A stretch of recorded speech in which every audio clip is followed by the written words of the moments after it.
Okay geng, first stiker yang menjadi sejarah kat sini. Stiker apa? Kita tengok ni. Ya, LC VA. Let's go. Bismillah. Wah, oh, second stiker.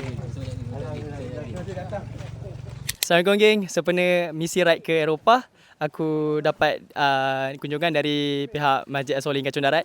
So ada sedikit ucapan dan sumbangan lah untuk dapat cakap membantu aku punya misi ni berjaya. Assalamualaikum Ustaz. Ada sedikit ucapan ke untuk saya punya misi ni? Baik, insyaAllah. Bismillahirrahmanirrahim. Assalamualaikum warahmatullahi wabarakatuh.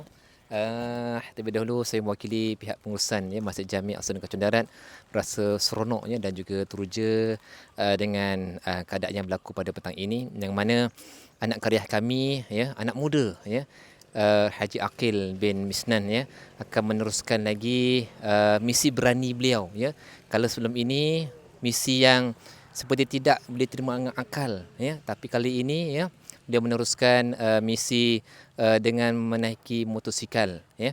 Motosikal yang dipilih adalah motosikal Yamaha V8, dan kali ini beliau akan memulakan dulu selama tempoh sebulan ya, untuk mengelilingi seluruh Malaysia, melibatkan negeri-negeri di Malaysia, dan seterusnya ya akan melanjutkan ya, meneruskan perjalanan menuju ke Eropah.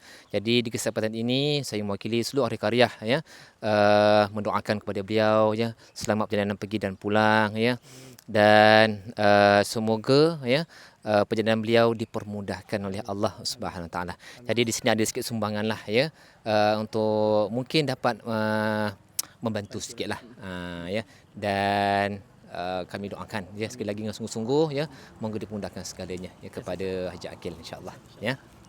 Okey, sama-sama. Assalamualaikum warahmatullahi wabarakatuh. Sekian itu saja video hari ini, dan aku harap korang dapat support misi pengamanan aku ke Eropah. Assalamualaikum.